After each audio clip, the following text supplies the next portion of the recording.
right, let's pop this open. We're gonna need some scissors for this baby. Okay, let's go. There we go. Let's cut it open nice. All right, yeah, okay, here we go. Check this out, guys. I got a box, so I had to set the table and check it out.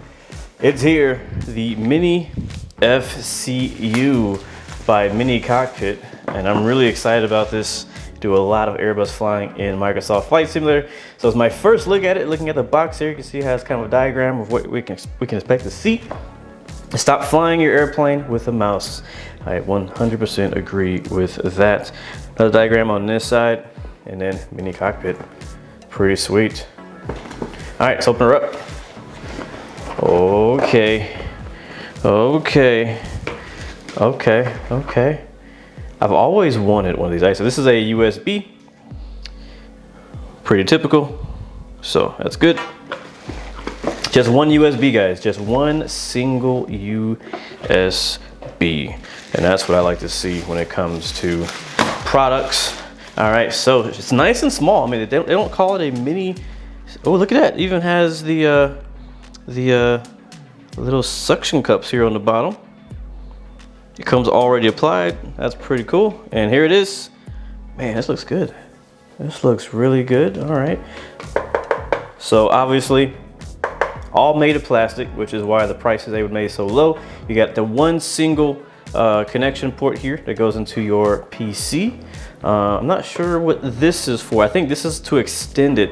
This is the first of many products by the miniCockpit team.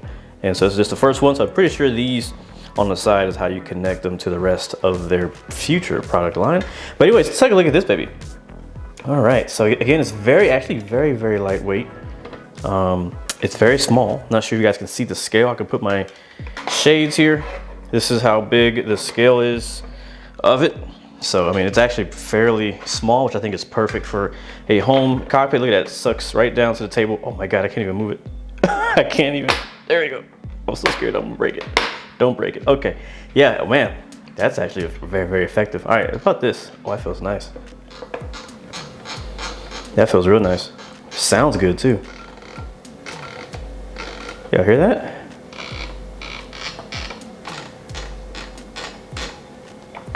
So that clicks in, that clicks in, that clicks in, and that clicks in as well. It's also a double, it's actually a double kind of like thing here. So you have this one that spins here for the altitude, and then you also have the black knob here, which is the inner knob, and that also switches from 100 to 1000. It's a nice firm click on that as well, which is pretty cool.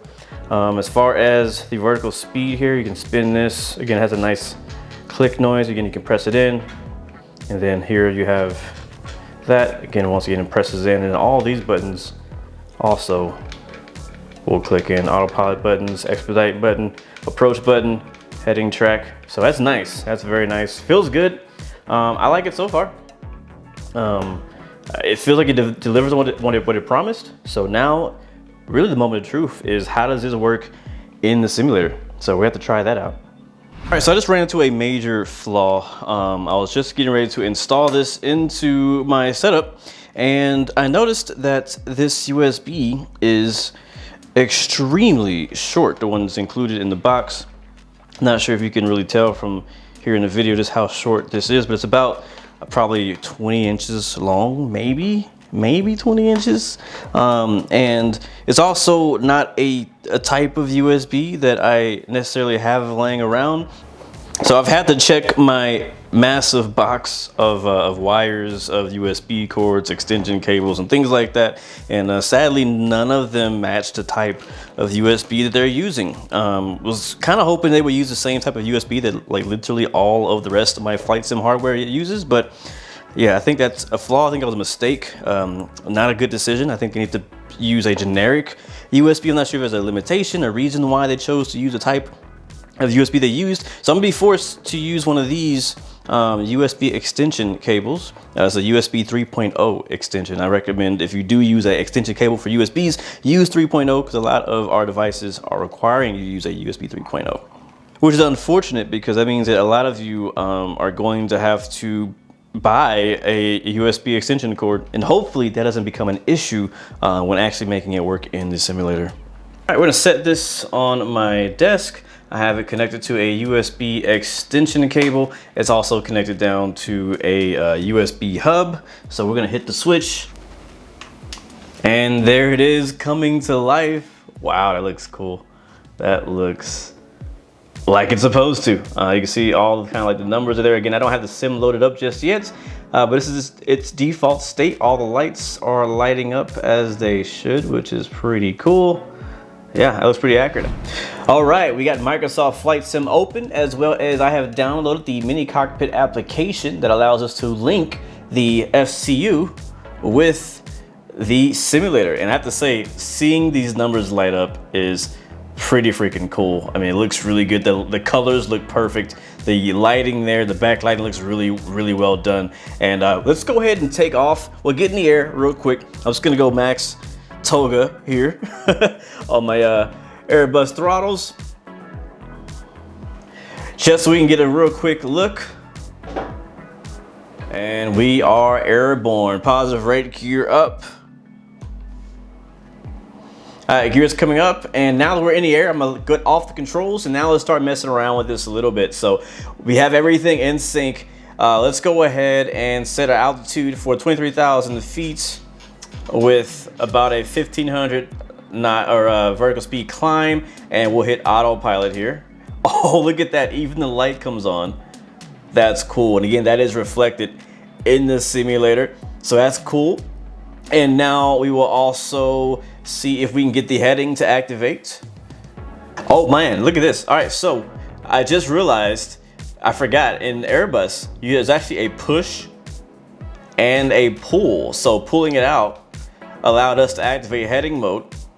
And now when I rotate, the aircraft is now following us, turning to the left. Right now our speed is at the 185. We can either pull that out or push it in, whichever we want. You see we pushed it in, we now got the dotted lines. And we can pull it out to manually adjust that. And we'll see if we can shallow our climb. This is so freaking cool. Like, I literally just got back from a full-size 737 sim, and one of my favorite things about that was actually being able to press all the buttons. I was literally obsessed with clicking buttons and everything. It just feels so satisfying to click and move around. Let's get, okay, we forgot to turn on auto throttle. So auto throttle's on. So the cool thing I'm noticing already is not only do the buttons work, but they also will light up with a little green indicator light to show you that that is actually working. That is so freaking cool. Wow. I'm impressed, guys. I'm impressed. I mean, you see it here in action. What more can I say?